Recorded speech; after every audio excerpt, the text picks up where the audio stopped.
Assalamualaikum warahmatullahi wabarakatuh. Nama saya Muhammad Ali Taufikur Rahman dari kelas akuntansi C. Pada kesempatan kali ini saya akan menjelaskan tentang apa itu pasar monopolistik.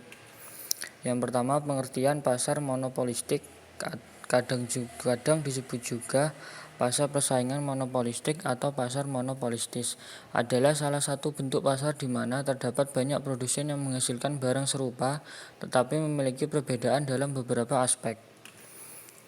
Contoh pasar monopolistik.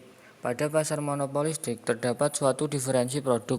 Hal ini dapat memberikan kebebasan kepada konsumen dalam mencari produk yang akan dibeli.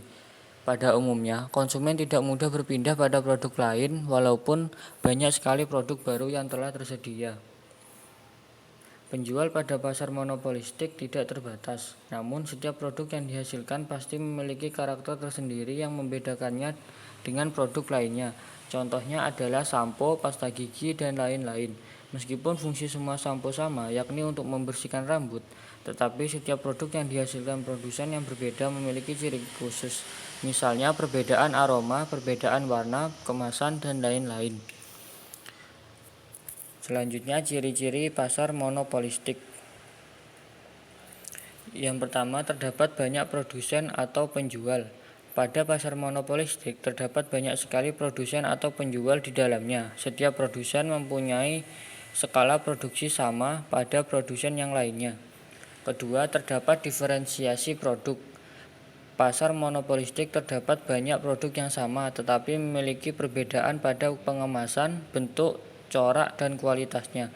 Dalam hal ini, perbedaan produk pada masing-masing produsen akan membuat produk tersebut mempunyai sifat pengganti yang dekat atau close substitute, tetapi bukan pengganti yang sempurna.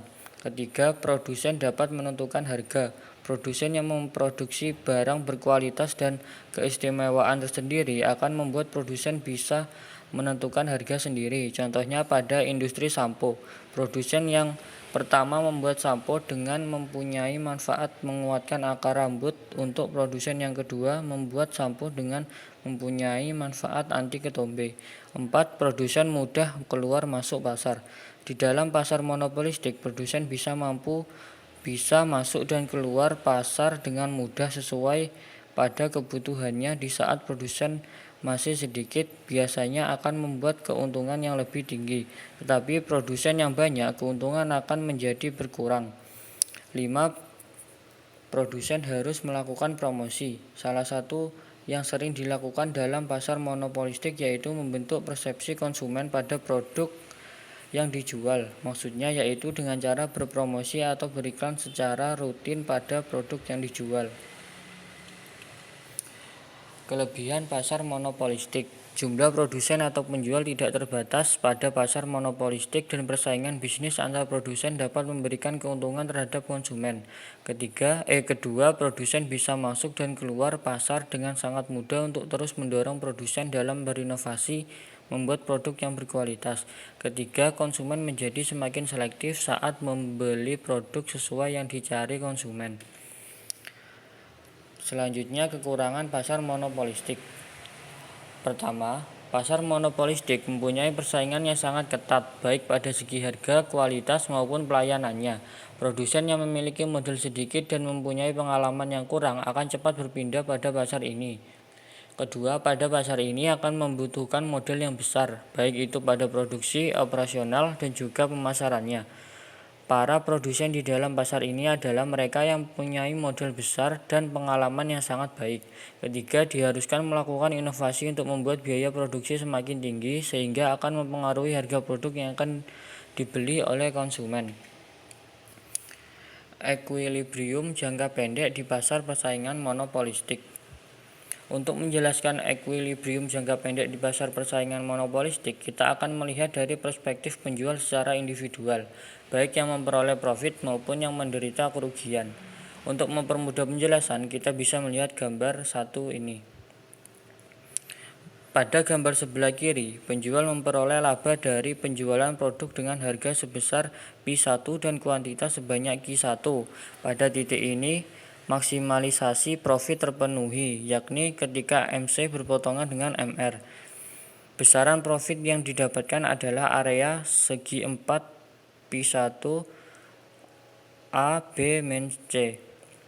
Sementara pada gambar sebelah kanan, kurva AC berada di atas kurva permintaan, sehingga harga P lebih rendah daripada average total cost AC. Dengan demikian, penjual mengalami kerugian. Adapun minimalisasi kerugian terpenuhi dengan penjualan produk sebanyak Q2 dan harga sebesar P2. Besarnya kerugian minimal terlihat pada area segi 4 P2 JKL. Equilibrium jangka panjang di pasar persaingan monopolistik. Berangkat dari keseimbangan jangka pendek tadi, kita bisa menggambarkan equilibrium jangka panjang di pasar persaingan monopolistik melalui dua skenario. Skenario pertama, saat penjual memperoleh profit. Apabila skenario pertama terjadi, maka dalam jangka panjang akan menarik minat penjual baru untuk masuk ke pasar. Kedua, masuknya penjual-penjual baru akan menggeser kurva permintaan dan kurva marginal revenue ke kiri sekaligus mengurangi profit penjual lama.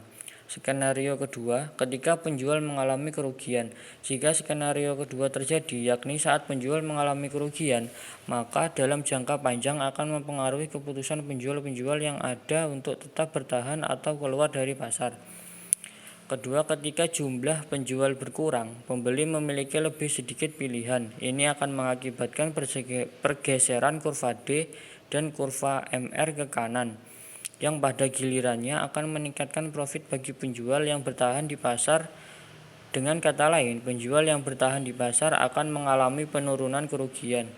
Proses dari masing-masing skenario di atas akan terus berlangsung hingga didapatkan zero economic profit, yakni ketika harga P sama dengan average total cost AC.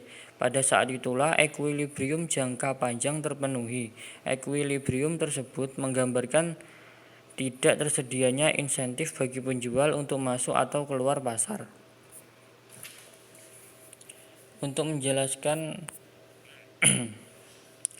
equilibrium jangka panjang di pasar persaingan monopolistik, bisa melihat kurva yang terdapat pada gambar.